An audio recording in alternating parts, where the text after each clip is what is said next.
Hey everybody, what is cash flow? Get asked this all the time, and also I get asked, what's the right amount of cash flow? Well, the right amount of cash flow is totally dependent on you and the type of property that you're buying. So, you can buy a property that cash flows $50 a month and be totally fine, or you might want something that's going to be $500-$600 a month. It's totally up to you.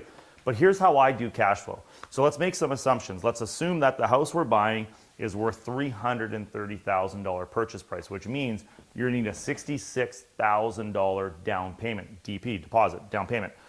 And we're going to do a 5-year term. Right now you can get 3.09% at the bank, which means, and we're also going to do a 30-year amortization. So in this scenario, I'm going to show you option number 1, which is your standard 20% down.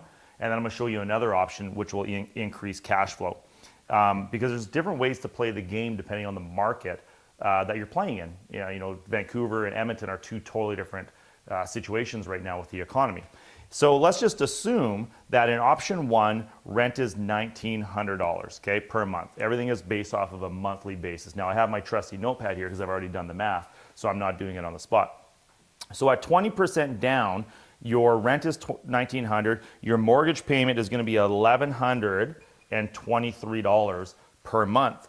Your taxes, let's just assume your taxes are going to be $220 because this is just your typical house, 1,200 square foot bungalow, double detached garage.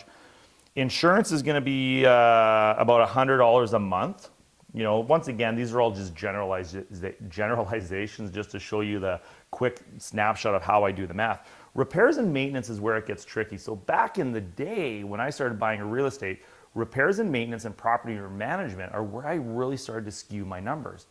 So if this is a property that's $330,000, this is an Edmonton property.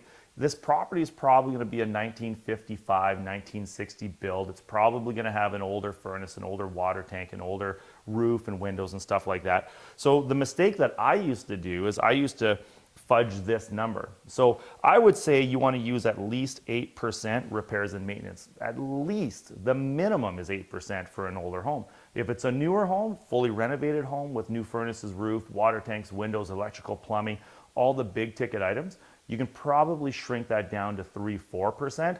But for an older product, I would never do that. Don't fudge these numbers, because just when you think something that won't go wrong, that's when it does. And a furnace is $5-6 grand. There goes all your cash flow for 10-15 years if you're only cash flowing $50 a month.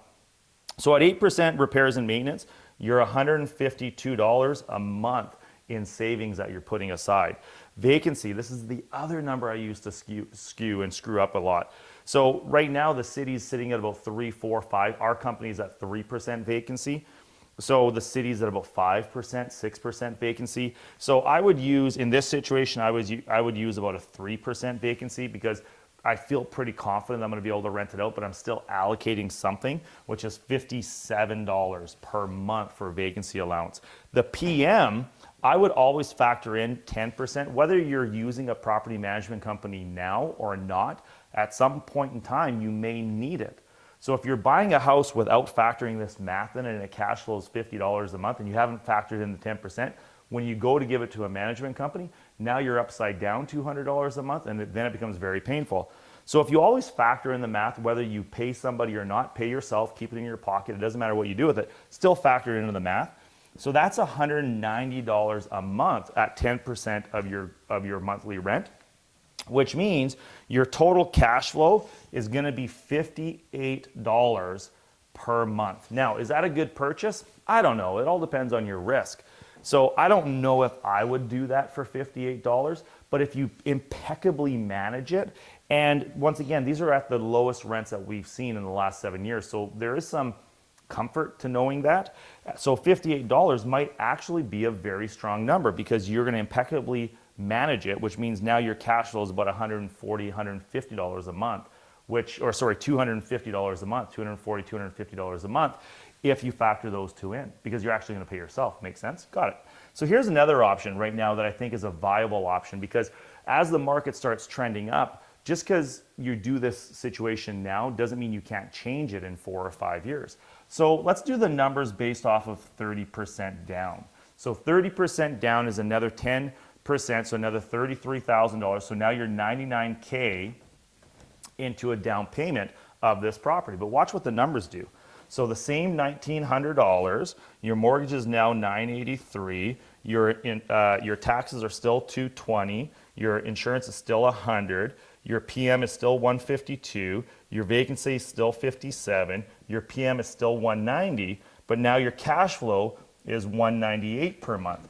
Plus that number, now you're close to $400 a month of income, not calling it cash flow because this isn't going to be considered cash flow. It's going to be considered income because you're going to pay yourself. But now you're at $400. But here's the plan. In 4 years, let the market come up, and then in 4 years or 5 years, by then the economy will probably be changed.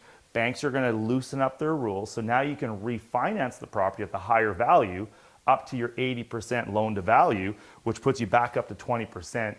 You refinance it, pull some money back, put money back in your pocket, and now your payment goes up and all of a sudden your rent goes up too. That's the proper way to do cash flow. So when you buy real estate, there's always a plan. There has to be a forward plan, forward thinking to have the best success. So this house at $58 might be too much, but if you put another 10% down, all of a sudden it becomes a very, very solid option.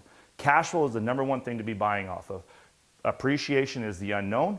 Cash flow and mortgage pay down, you always win. My name is Jared Hope. Share it, like it, follow us on Facebook, and we'll see you at our next event.